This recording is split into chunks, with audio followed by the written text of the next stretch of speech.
Hello, and welcome to our Mahwah Museum webinar tonight, Agitating for Women Suffrage in New Jersey, with our featured guest speaker, Dr. Anne D. Gordon, Research Professor Emeritus of History, Rutgers University-New Brunswick. Dr. Gordon is editor of the 6-volume Selected Papers of Elizabeth Cady Stanton and Susan B. Anthony, 1997 to 2013. She has written numerous articles on women's history, biography, and historical editing, and compiled a collection of essays by scholars of Black history titled African American Women and the Vote, 1837 to 1965. I'm glad that you joined us this evening. I'm Diane Stripe of the Mahwah Museum, exhibits chair and curator for the new exhibit, Revealed, Women's Fight for the Right to Vote, currently on view at the museum through June 2021. Thank you for showing your interest in this 100th year anniversary of the victory for women's suffrage and the 19th Amendment. The Mahwah Museum is a nonprofit organization and relies on support from grants, memberships, and donations.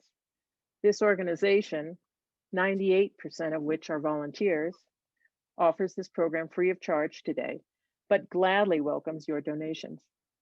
We rely on these proceeds for the development of exhibits, programs, lectures, workshops, telling your stories of local and regional history. Stay up to date with our exhibits, events, and programs by visiting our updated website. January 23rd is our next webinar, hosted by Kathy Hajo, president of the museum and history professor at Ramapo College, who presents a genealogy webinar, Starting Your Family Tree. Dr. Gordon will be presenting this webinar, followed by a Q&A session. So you may pose questions via the Q&A button. We will offer email and link information if you wish to submit questions. Thank you very much. All set. Today, Anne will be highlighting the story of women's suffrage, particularly as it relates to the women of New Jersey and their struggle to break men's lock on political power in the state. Welcome, Anne, and I turn this webinar over to you. Well, welcome, and I thank you very much for coming tonight. Coming is an odd verb for these Zoom events, but you know what I mean. I'm speaking, as was said, on Agitating for Women Suffrage in New Jersey. And I will be showing you things on screen in a bit. New Jersey's history of women's suffrage is one of extremes. There was a revolutionary moment in the 18th century when white women, free Black women, and free Black men all could qualify to vote, provided they possessed the necessary sum of money. The legislature put a stop to that for all three groups in 1807. In this state, adult female citizens regained the right to vote only when the 19th Amendment was ratified in 1920. Before ratification, women in 16 other states did vote. And they were big states like New York, California, Michigan, Washington, Kansas. Women in those states had managed to change state laws. That was something women in New Jersey could not accomplish. That, despite decades of hard work toward that end. For states like New Jersey, the 19th Amendment, by the power of the federal government, overrode state constitutional language. The amendment said that states could no longer use the word male to limit access to the ballot. If we let's go to the beginning, to that revolutionary moment that makes the history of voting rights in New Jersey a unique story. On July 2nd, 1776, in anticipation of the Declaration of Independence, and we're going to try to get you the slideshow now, if these things are working. Okay, hey, maybe it's going to work. In anticipation of the Declaration of Independence, delegates to a provincial congress that was held in Burlington drew up a constitution for an independent New Jersey. Here is what they agreed should be the qualification of voters. I hope you can see this. All inhabitants of this colony of full age, and they meant the same thing we would mean today, 21 years of age, who are worth 50 pounds proclamation money, clear estate in the same, they owned it, and proclamation money was a way you measured money in those days, have resided in the county in which they claim a vote for 12 months immediately preceding the election, shall be entitled to vote for representatives in council and assembly, and also for all other public offices that shall be elected by the people of the county at large. In crafting a design for government without a king, a new activity, these men said nothing of race or gender. They chose the word inhabitants, a noun about residing in a particular place. Until recently, historians have relied on very small bits of evidence to figure out how the word inhabitants was understood in 18th century New Jersey. The best clues, it turned out, were in plain sight in legislation. In 1790 and again in 1797, legislators enacted rules for the conduct of elections. Here is the language from the bill passed in February 1797. Every voter shall openly and in full view deliver his or her ballot, which shall be a single written ticket containing the names of the person or persons for whom he or she votes.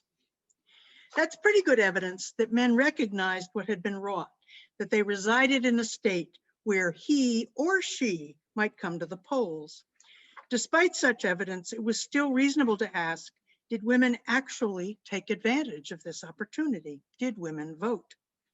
Recently, staff at the Museum of the American Revolution in Philadelphia has uncovered new evidence that transforms what we know about early voting in this state.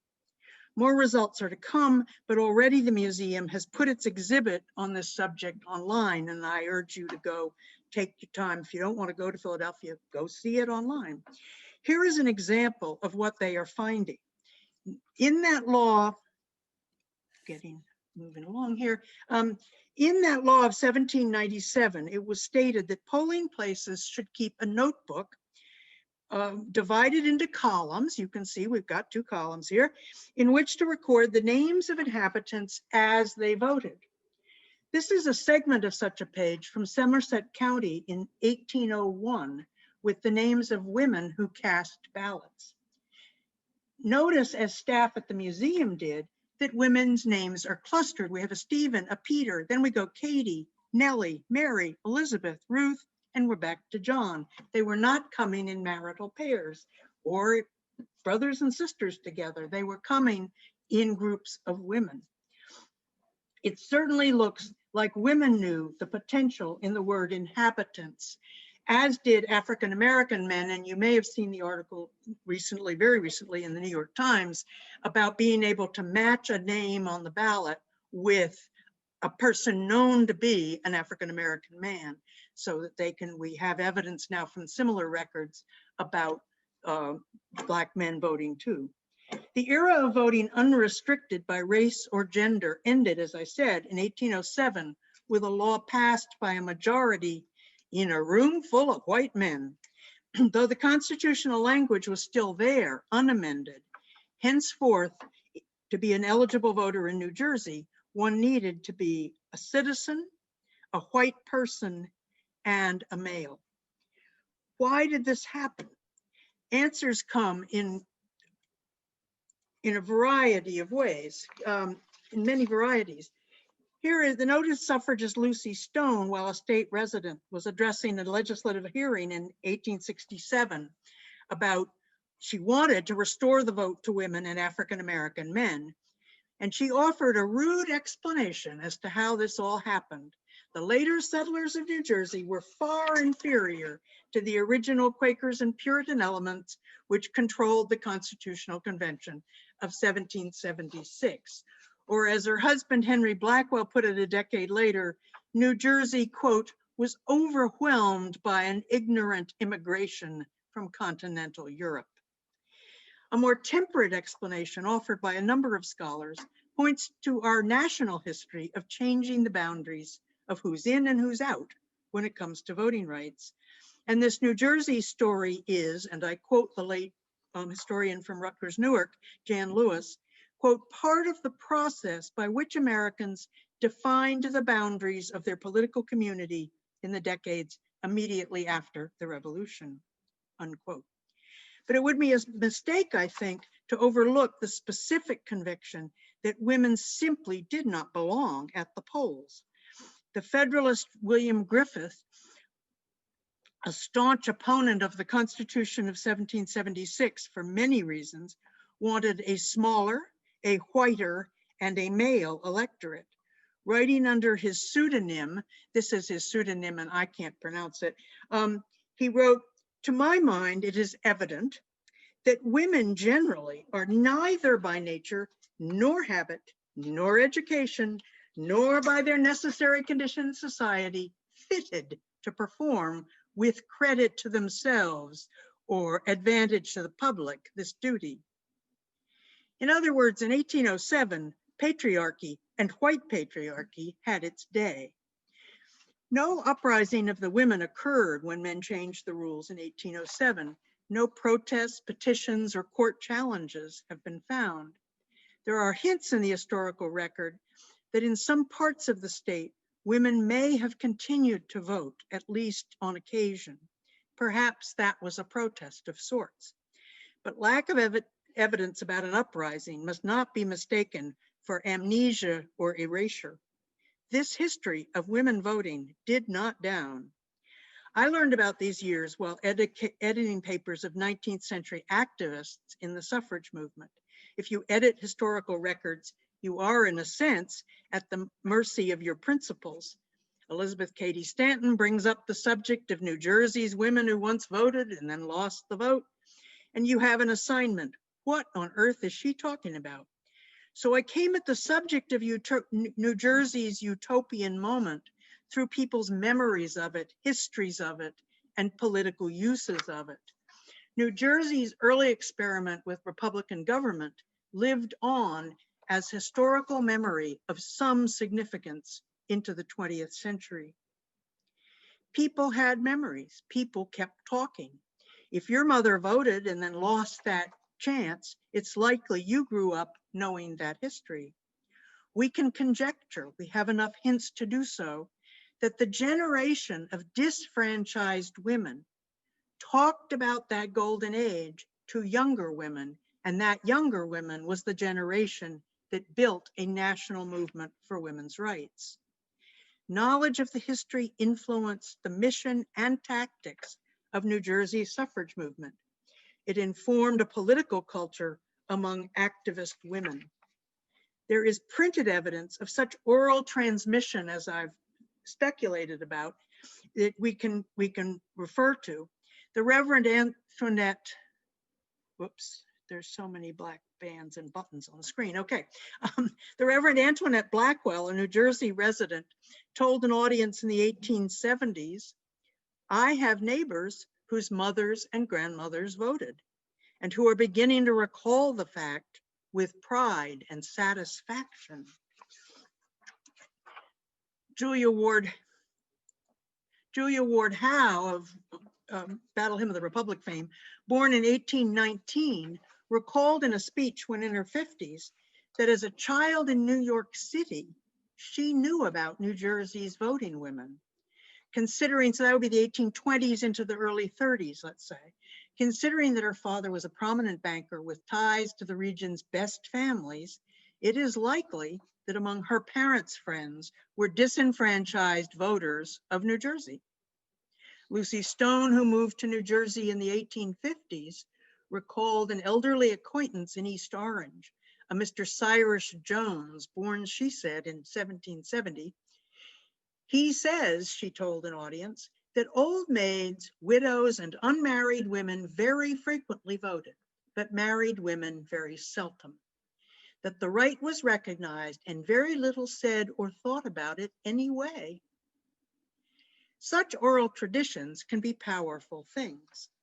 I think it's likely that they were at play when New Jersey held a constitutional convention in 1844 to replace the one of 1776. Petitioners sought what was in effect the restoration of those early voting rights, though the convention's official record does not use the word restore. 2 petitions from colored citizens of the state, self-identified colored citizens, asked that they may not be excluded by this Constitution from exercising the right of suffrage. A few weeks later, a petition from male citizens of Burlington County asked, quote, that the right of suffrage be extended to women. If you do the arithmetic, petitioners in 1844 could have voted before 1807 and still be alive to petition, and certainly could know people who had voted back then. Maybe it is no accident then that the earliest formal plea for woman suffrage happened here in New Jersey.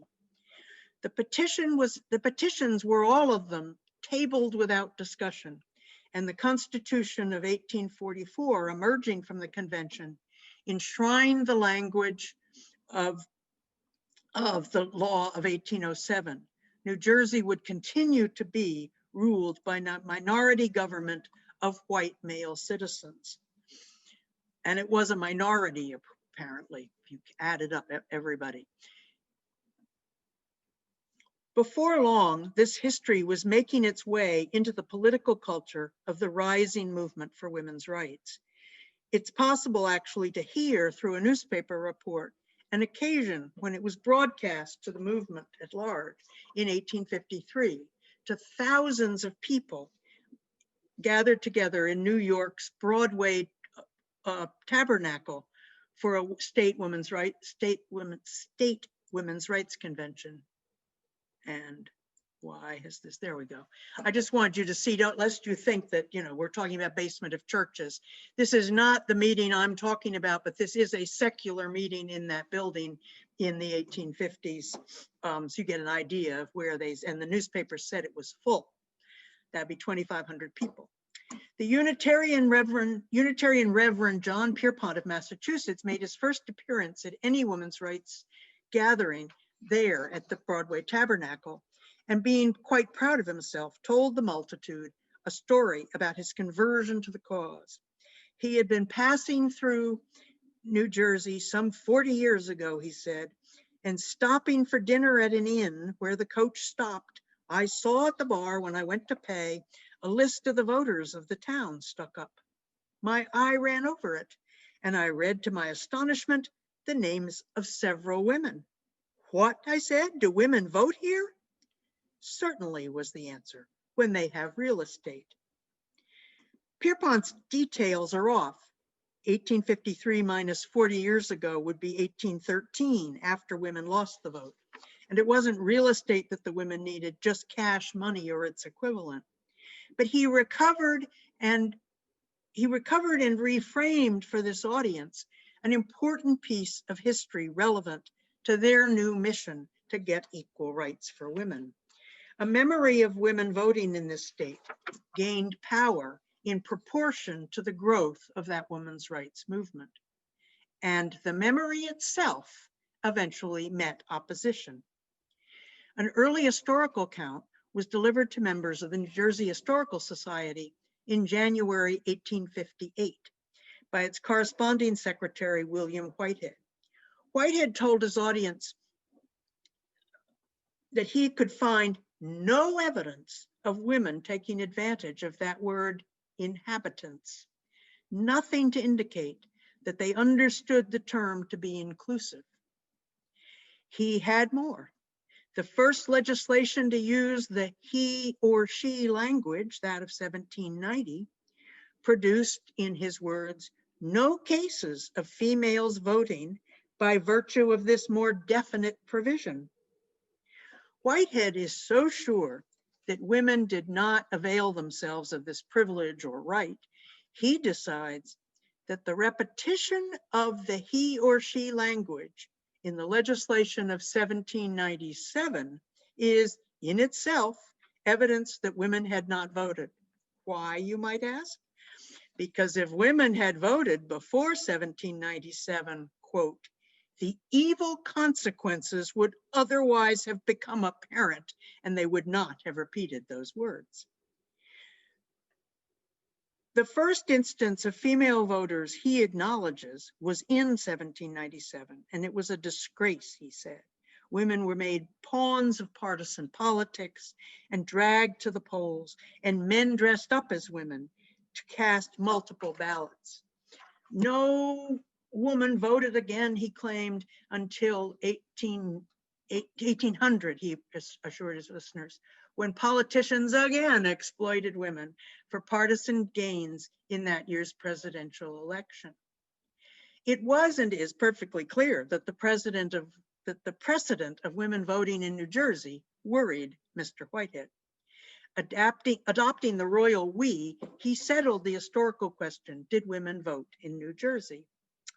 We are warranted in believing that the women of New Jersey then as now were not about to overstep the bounds of decorum or intrude where their characteristic modesty and self-respect might be wounded.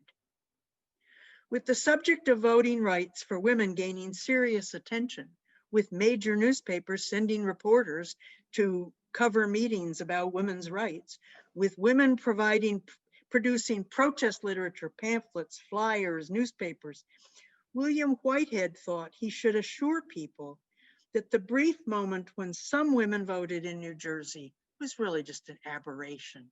Nothing's too serious.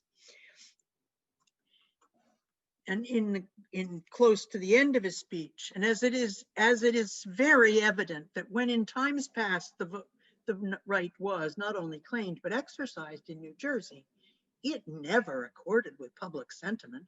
So it may be safely predicted that, as was the case in 1807, and here he's got a quote inside his quote, he's quoting the 1807 law, the safety, quiet, good order, and dignity of the state will ever call for its explicit disavowal in times to come.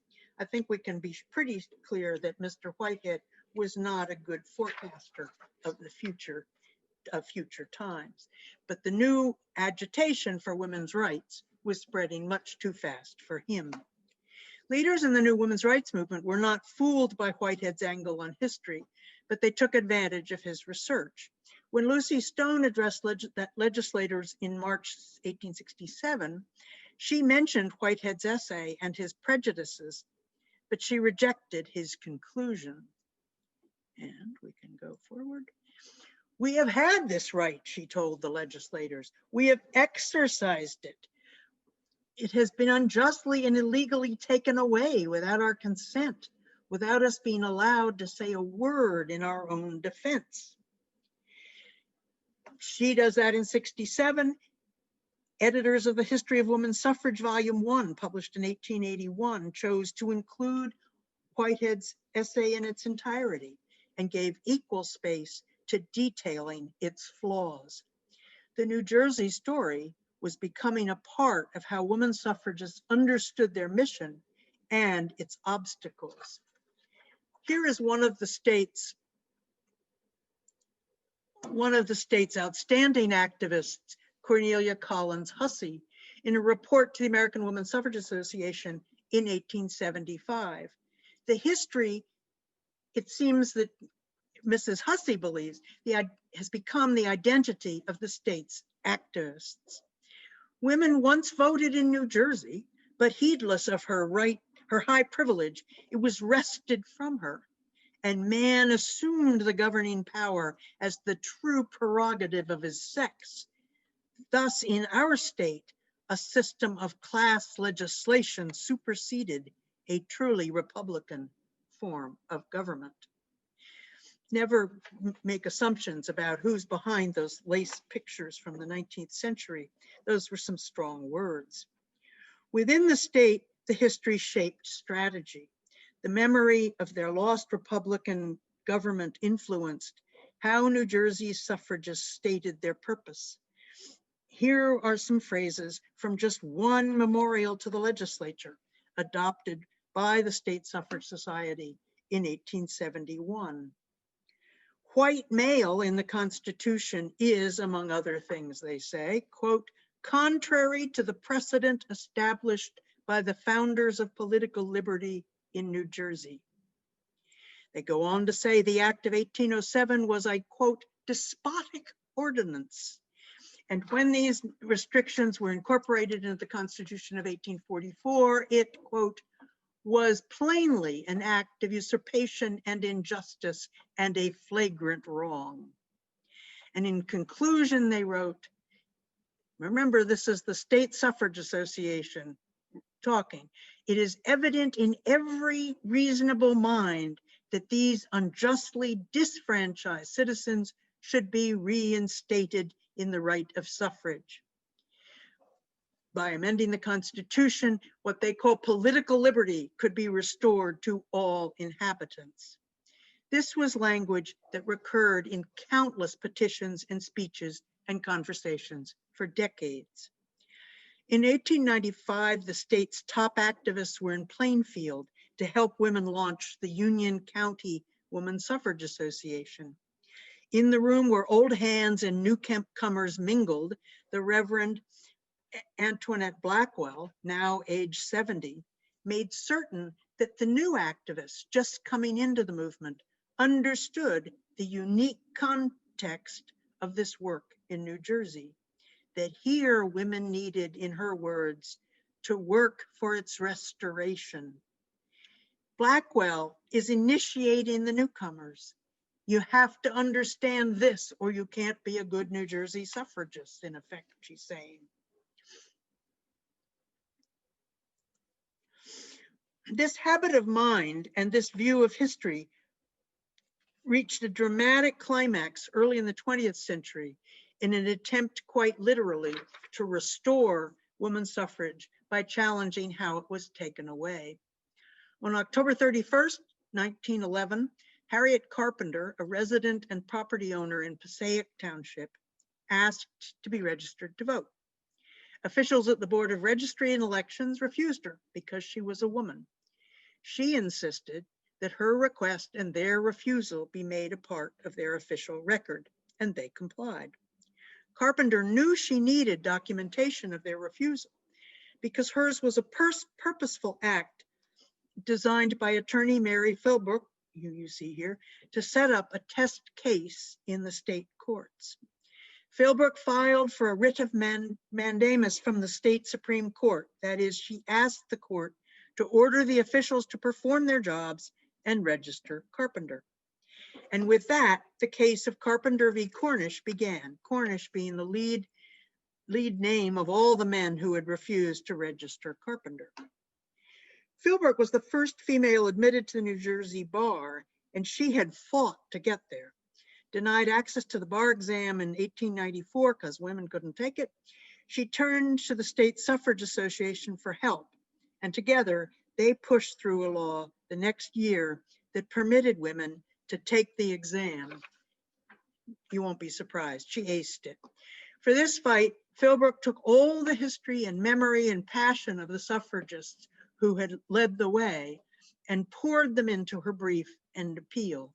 It reads like history and legal argument combined, and if you want to read it, it's on the State Archives website.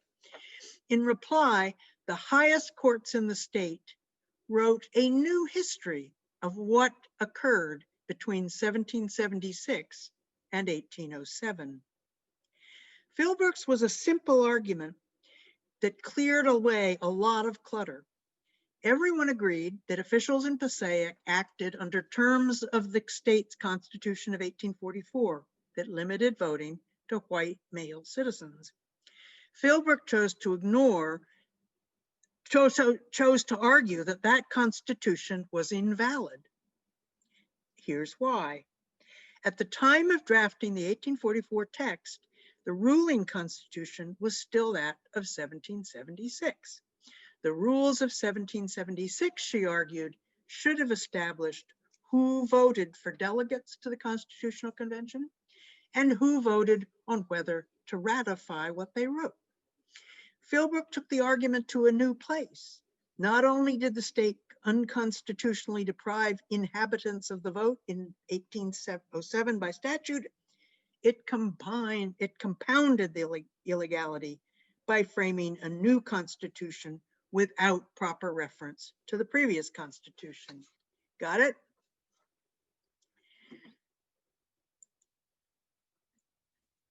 What you're seeing on this slide, you're about to hear about this man, but what you're seeing here are the words that are on this shield that you can't possibly see.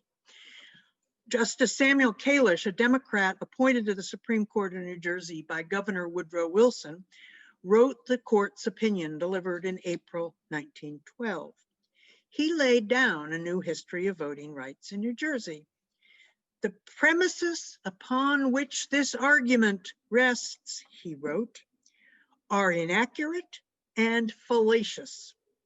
There is nothing in the Constitution of 1776 which confers on women the right to vote. He went on to argue any privilege women enjoyed in that long ago era derived from the legislative acts of the 1790s with their references to he and she. Those were just laws, he pointed out, interpretations of constitutional language without the status of rights. As for the law of 1807, the legislature could reinterpret itself anytime it wanted to. Note here that the justice is drawing a distinction previously used by William Whitehead between the constitutional language of 1776 and the laws of the 1790s, saying that the latter, not the former, the legislation, not the Constitution, allowed women to vote. And if we look back for a second to this Museum of the American Revolution exhibit, most of their earliest finds are date to 1798. We still may not have real evidence that women voted from 1776 until these laws of the 1790s. We're still digging. It might have been a good idea for the leading judge, I'm taking from the cartoon of him, to stop right there, but he had more history to rewrite using textual analysis. What did it mean on July 2nd, 1776, to say, as the Constitution's authors did, that to qualify to vote, the inhabitants must have resided within the county in which they claim a vote for 12 months immediately preceding the election? It was, he wrote, both plain and obvious, in his words, plain and obvious, that all inhabitants were expected to meet those standards in the first part about age, where you live, property, and have been legal voters prior to the adoption of the Constitution. That's where you were if you went back 12 months immediately preceding the election. You were back under the colonial Constitution, not the Independence Constitution. In other words, he wrote at another point, the term all inhabitants must be limited to those legally entitled to vote in this state before the adoption of the Constitution and who have qualified under it. And in another point in his opinion, the Constitution dealt with the legal voter as then known and understood, and it was not intended to create a new and additional class of voters. Mary Philbrook appealed this decision to the Court of Errors and Appeals. That was the sequence in those days, where Justice Francis Swayze wrote the opinion. He explained that he would not review the Supreme Court's version of New Jersey history. Rather, he went straight for Philbrook's claims about the illegal origins of the state constitution of 1844. This contention, he wrote, has the distinction of being as courageous as it is novel. And he didn't stop there. Excuse me. He pointed out to the counselor that without the Constitution of 1844 that she's trying to get rid of, the court to which she made this appeal would not exist. There's more to the story of the appeal than Mr. Swayze's teasing of Miss Philbrook, But the decision by the justices at his level to leave history writing to the lower court rather quashed the historical memories that had so long sustained suffragists in New Jersey. That Constitution didn't mean a thing, they're telling the women. I think it brought the era of efforts to restore rights to an end. Soon thereafter, New Jersey's women set out on their most serious mission to amend the state constitution of 1844. That's no simple matter, amending a state constitution. In New Jersey, it required getting it passed by 2 successive legislatures, not 2 sessions of, 2 different. So there's been an election on their behavior in between the 2 decisions. And then to a ballot for the male electorate to consider. Whether or not to amend the state constitution to allow women to vote was made a question for a special election set for October 19th, 1915. There was a cluster of state referenda that fall in the hope that at least one state in the Northeast might be moved to the suffrage column. With its October date, New Jersey would lead the parade. In November, voters in New York, Massachusetts, and Pennsylvania would face, differently worded, but the same question. With so much riding nationally on the outcomes of these elections, national organizers were sent in to assist local leaders.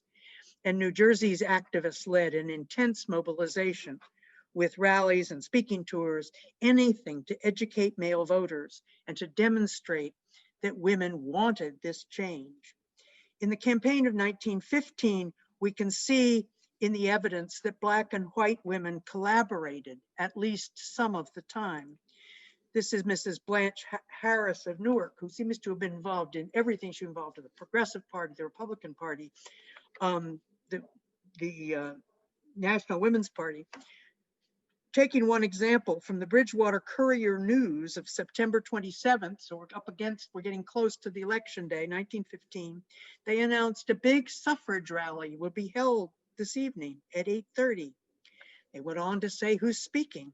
It was the Reverend William Lloyd Innes, who recently took charge of the African-American Bethel Chapel in Plainfield.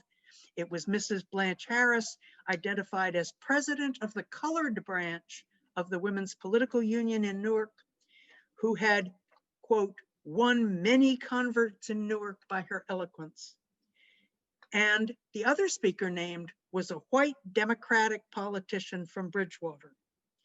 Although the paper did not report any content of the speeches the next day, it praised Mrs. Harris for her delivery.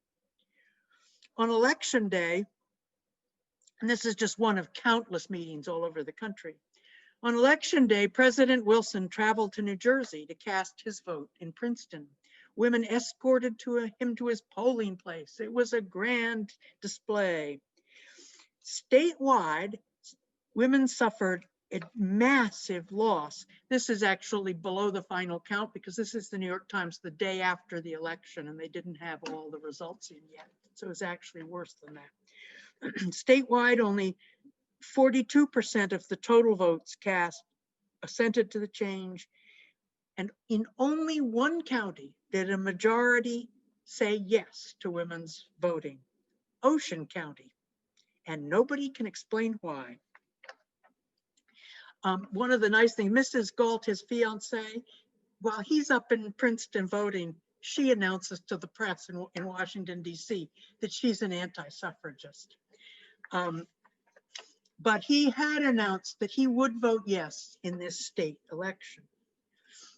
And this brings us to this cartoon. Before 1915, the suffrage movement was dividing into 2 camps.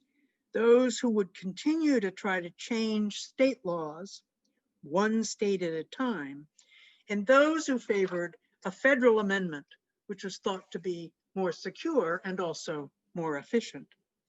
On the cover of this 1916 issue of The Suffragist, the paper of the Woman's Party, artist Nina Allender makes a case for a federal amendment by mocking, here's Wilson, by mocking his grand gesture of suffrage support in the 1915 referendum in New Jersey.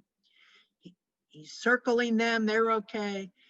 Women in other states, the artist makes clear, remain outside his magic circle. When this issue went to press late in September 1916, Wilson had been declaring over and over again that he remained committed himself to state action. In a private letter in August 1916, he explained, quote, "I have all along believed and still believed the thing can best and most solidly be done by the action of the individual states, and that the time it will take to get it that way will not be longer than the time it would take to get it the other way." This is more than a little disingenuous. Women had already been trying to win suffrage by the action of the individual states for more than 50 years when he wrote that.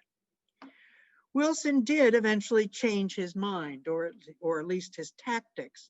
In January 1918, he, in his role as leader of the Democratic Party, urged members of Congress to vote for the amendment as an act of right and justice to the women of the country and of the world. His advice made a difference, though it was not the only change occurring. By 1918, more and more members of Congress had been elected in states where women voted. At long last, some members of Congress were accountable to women.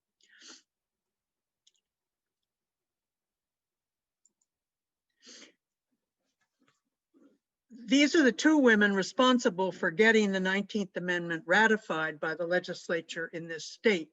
This on the left is Lillian Fikert, president of the New Jersey Woman Suffrage Association in 1919.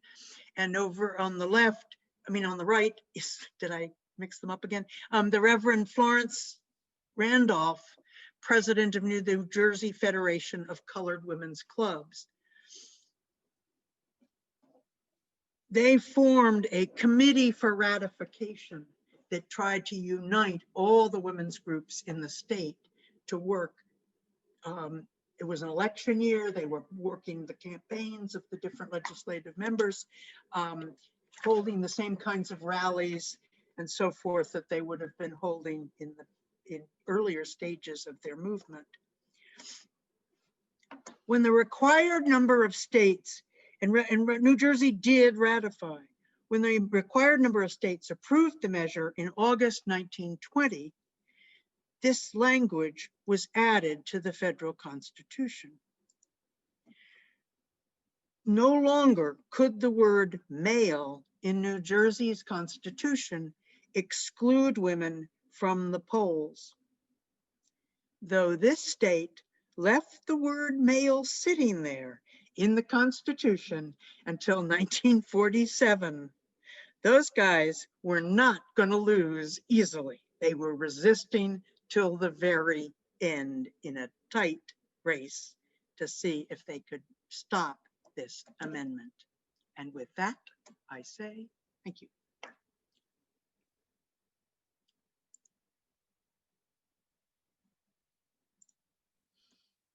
Thank you, Anne. Very, very informative. We do have some questions. If you would like to ask a question, there should be a Q&A button at the bottom of the screen, I believe, which allows you to pose a question. So I will start reading some of these questions. This is from Bill.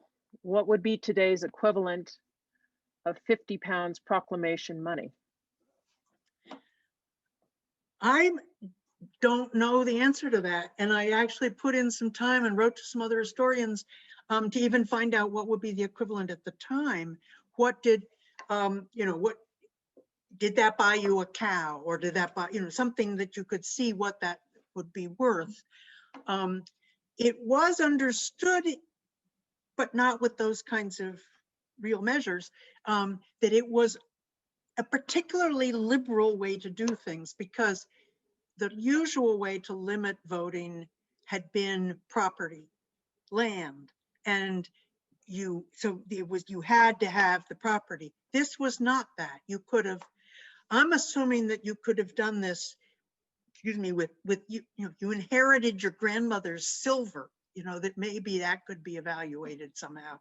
We're going to learn more about this as the Museum of the American Revolution proceeds, because they have said, I've seen in a chat thing they did on YouTube, that they're actually looking for records. Once they've identified a person who voted, they're looking for other records about her, which will give us a way probably to say, what did they present as evidence of their 50 pounds proclamation money?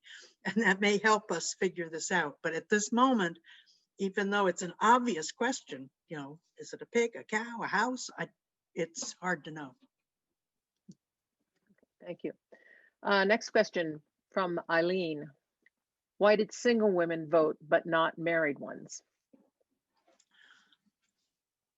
Or do we know? He's saying that there actually was a way that some married women might have been able to vote. That difference exists because that's the, if we go back to that language, possess in clear estate, was that the phrase? I have to go back to my paper version of the thing. A married woman basically could not own property in her own name. Any property was in her husband's name, and that's what's meant by that phrase. Who are worth 50 pounds proclamation money, clear estate in the same, that it's really in their name. There are some tricky ways, but it's going to be another whole tangle for somebody to work on. It takes understanding how much of the English common law and equity law was being applied in New Jersey at that moment. There are some ways that a woman might have property that's protected and is in her name, say something that her father gave her. But so we have to figure that out. A widow, so it's going to be single women and widows, because the widows are going to have whatever was left, in their name. But that's what Cyrus Jones was talking about when Lucy Stone's quoting him. Okay. Next, from E. Kim. This is in reference to Lucy Stone's judgment about the quality of newly arriving immigrants. Who were the immigrants she referred to, and what made her view them as less than the early immigrants? It's a good question. It doesn't, coming out of Boston Irish myself, I was really glad she didn't name the Irish that time. When she lets fly in Boston, that's who she hits. But they don't have a good record on immigrants. I'm not sure. I think Germans are obviously in New Jersey by that time. I don't know if that's whether they're singling them out. We're not talking, 1867, we're not yet talking about that opposition to immigrants, Italians and Slovaks. Just that later immigration period is not what she's aimed at. And I think it's, one, it's an indefensible thing to say, but there's no grounds for it at all. But I think it could be that she is meaning the Irish, although when Henry Blackwell says it, he says from continental Europe. Do we already have French? You could look this up easily, because the census each decade would have, and these are in online books, you could look it up, would have the country of origin. And if you're not the immigrant, it'll have counted that you got the parent, the mother or the father is an immigrant, and it organizes it by what countries they're coming from.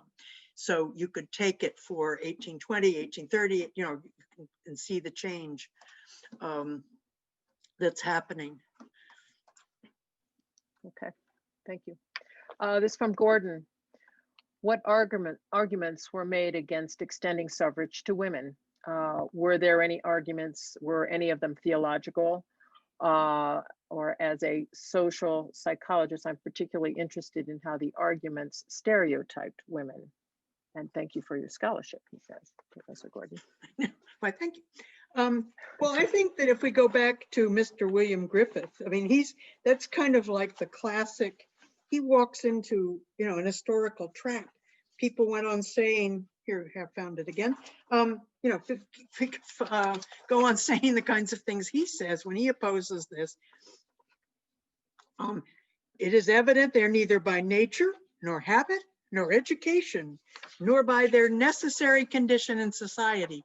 That I assume means getting pregnant. Fitted to perform the duty with credit to themselves or advantage to the public. You hear arguments, I mean, you get that sort of covers a whole bunch of things. But you also hear arguments about you'll have disputes in the household. The husband and wife will be contending over politics instead of running a harmonious household. You get, I don't know if these are so common in New Jersey. I've done a lot of reading of what anti-suffragists would say in Congress, and you get, women would get, these places we vote are filthy. You're getting, you're asking ladies to walk in amongst these, these cigar smoking, people and brushing again. They're really, frankly, wacko. They're talking about, they'll brush against some dirty man. I mean, it's a very weird thing. I mean, I think, as the generation that was required by universities to be brought in so there'd be women on the faculty, we used to talk about, they didn't want to share their tree house. The girls couldn't come in the tree house. And a lot of the anti-suffrage arguments work that way, that they don't want to share. Okay, thank you. This from Thomas. Where is Carpenter versus Cornish to be found online? Oh boy, I downloaded it because I was. I think it's in the Google it by its title, Carpenter v. Cornish. I think that the Error and Appeals booklet, which has Philbrook's argument in it, I think I found that first on the State Archives website. They've done a very good job of digitizing a lot of basic documents of New Jersey suffrage history. And I think I found it there. It's harder to find the decision by the, which order is it? By the Court of Error and Appeals. I'm sorry, the first one I'm talking about is the Supreme Court. The Swayze argument, that one I had to just Google and follow those of the legal sources that let you in without being somebody.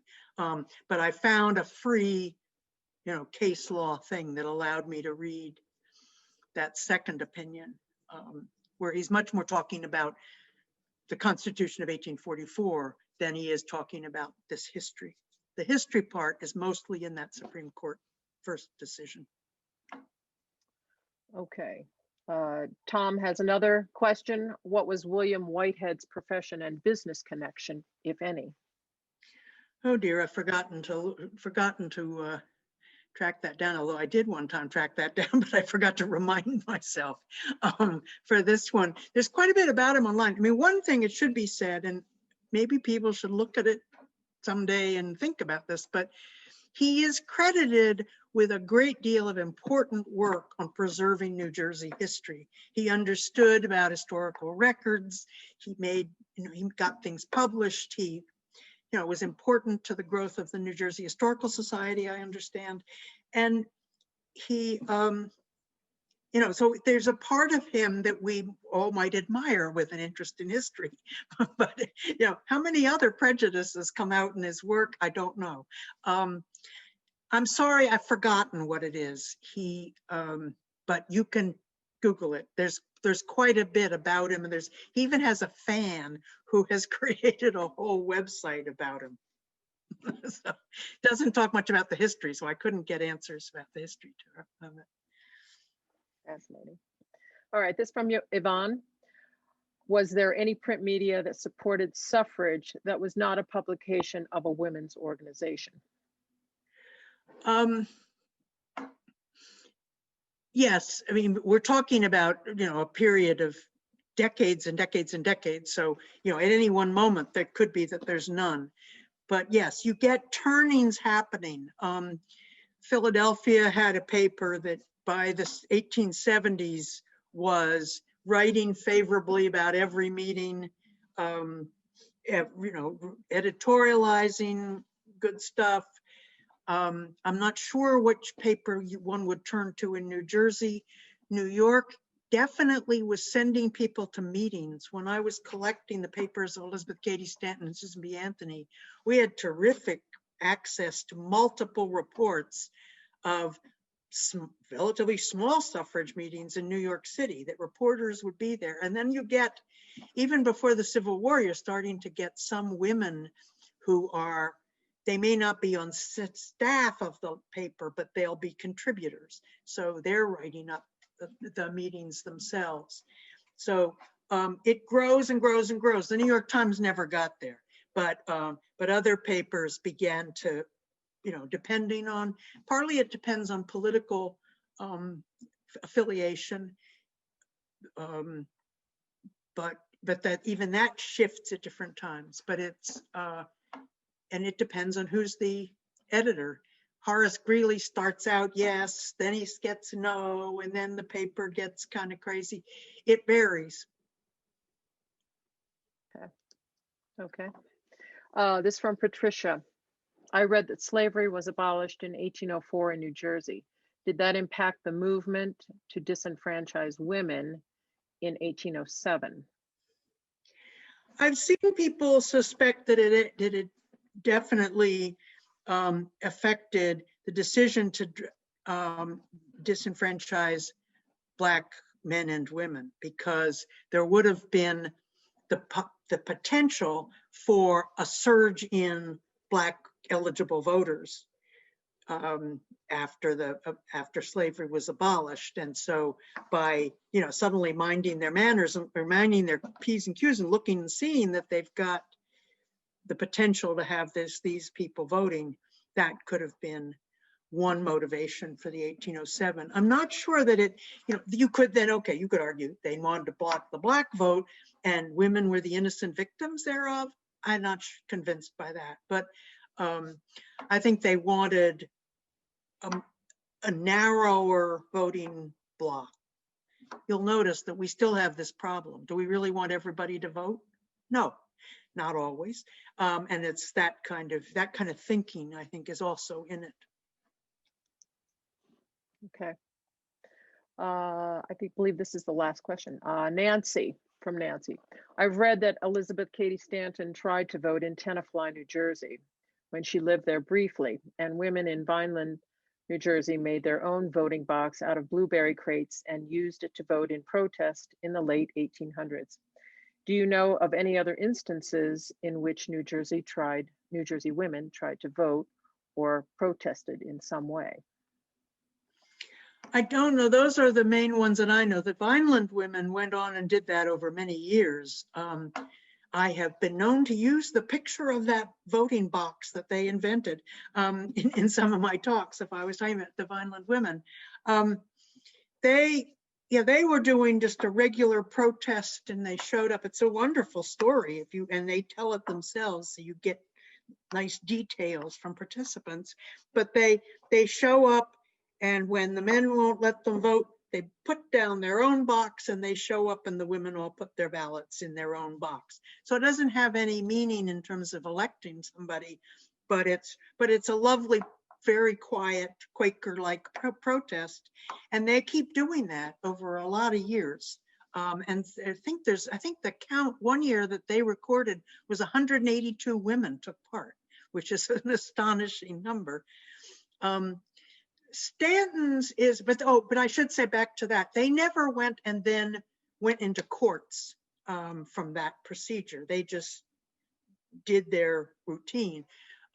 Stanton's is, I think Stanton's on a lark when she does it. I don't take it very seriously as a thing. What happened is kind of funny because it turned out that in Tenafly, the Republican Party had a wagon that went from house to house to collect the voters and carry them down to the polling place.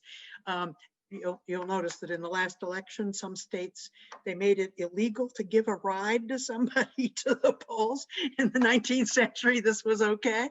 But the wagon came, none of the men were at home in the Stanton household. Stanton was there with Susan B. Anthony, and the wagon came to collect the men. And she said, well, why don't we go? We'll just get in the wagon and go down there. And so she said, and of course they all said no. But then she didn't make any bigger protest of it. She wrote things about it, that she wrote some nice articles that different newspapers published. But, and by that time, Susan had already been convicted as a federal criminal for casting a ballot in New York. So, you know, Susan would have been quietly standing back while Stanton did her thing. But yes, I don't know of other cases here.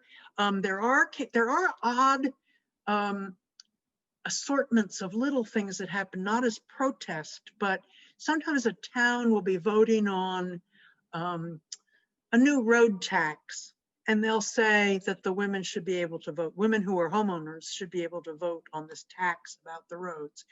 And in the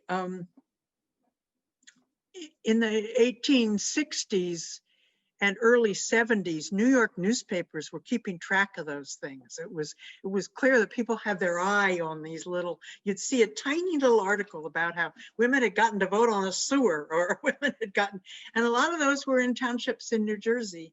But then it's that sort of quiet action, that sort of commonsensical action seems to die out.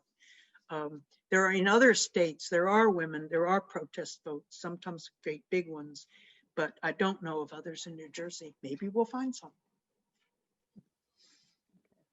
Oh, and Nancy also comments that you can see the blueberry voting box at the Vineland Antiquarian Society Museum.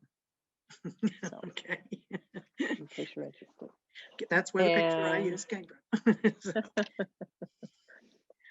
I think that does it for our Q&A. Okay. If there's other. Let's see. I just thought there was something that someone who said something about, so they could be lawyers, but they couldn't vote. Women could right. Take the bar exam, but still couldn't vote. That's the case. Okay.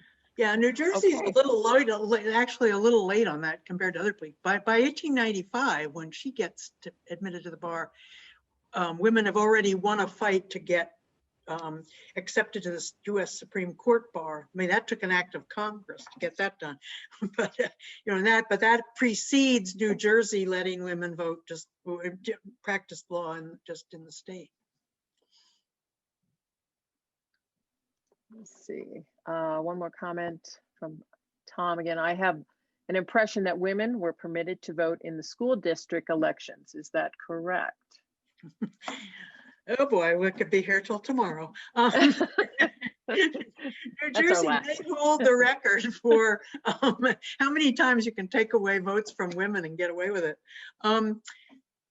School elections were something that were much easier for women to get in a lot of places than that right of suffrage. We think of our suffrage now just as one thing, but it's all made up of little parts: school suffrage, you know, federal suffrage, state suffrage, municipal suffrage. And I mean, Kansas, women got municipal suffrage in 1887, and suddenly women are running for mayor and running towns in Kansas.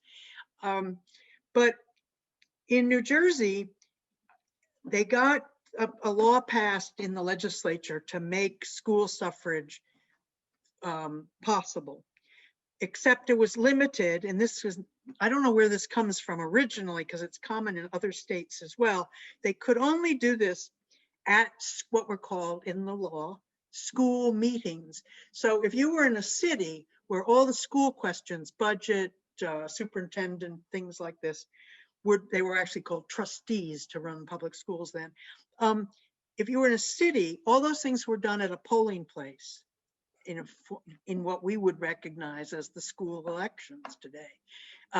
And women did not get that right. It was in the rural areas and suburban areas where they actually met in person that they got this right to vote. And it became a very complicated situation. It was going very well. They were counting women were counting where women were taking advantage of it. And in, I think it's 1894, a different narrow kind of suffrage was achieved. Road commissioners, and there was a new structure for the road commissioners in all the towns, and women were allowed to vote. Well, if we go back to the language that's in that 1776 Constitution, and it's common in constitutional languages, I don't have the other ones in front of me, they would have the right to vote, and also for all other public officers that shall be elected by the people of the county at large. And what happens is one of the towns in somewhere up in your neighborhood says that that the legislature can't do that you can't just write a law that suddenly changes who can vote, because it's in the Constitution that the same provision applies no matter what you're voting for. And the New York Times saw immediately the court that ruled that the road commissioners could not be changed this way, didn't say a single word about the school suffrage situation, but the New York Times saw it coming, and the next day's paper is full of, there's gonna be a lot of cases. And sure enough, it broke out into, nope, you can't do that. You can't have given women that because that's another county officer that should have been. You'd have to amend the Constitution. The white male only rule applies. And so women lost it in less than a decade after they got it. And one of the sort of heartbreaking set of meetings I was reading reports of in the 1890s was they're actually thinking about whether to spend all the energy it would take to get a school suffrage amendment through, a constitutional amendment through the legislature, just to get that tiny bit of suffrage back. And there's a wonderful argument all reported in newspapers where women are saying, that's undignified. That's not pursuit of equality. Don't make us do that. And they decided not to, actually. They did. No, I'm sorry, I take that back. They did run it. They tried it, and they lost badly. Was another case of a special election, and there was another amendment to do with gambling on the same ballot. And so, of course, a certain class of humans came out on the gambling thing, and it was a mess, but they didn't get it that way. So yes, you're right. There is this brief period when they can do it, and they lose it. Some things don't change. Okay, that seems to be it for our questions, for our Q&A. So I think we have hit our time, and I really want to thank you, Anne, Professor. Thank you, Anne, for this presentation, which was very, very enlightening and very informative about New Jersey, and very interesting to tackle this, having had the right to vote and lost the right to vote, which is most unusual, right? And I want to remind all of our participants to continue to visit the Mahwah Museum online for our programs. This webinar will be posted on our website very soon, and so you can revisit and stay tuned for our next events. And we thank you. And again, appreciate any and all donations that you can give to the museum. So I thank you again. And if there's anything more, Anne, you have anything more No, to? just thank you for putting this together, and I just like to say to whatever audience is still out there, this is a very peculiar way to talk to people that I never see any of it. But I thank you for being out there anyway. Thank you all for coming. All right. Have a good evening and see you again. Thanks. Okay. Good night. Good night.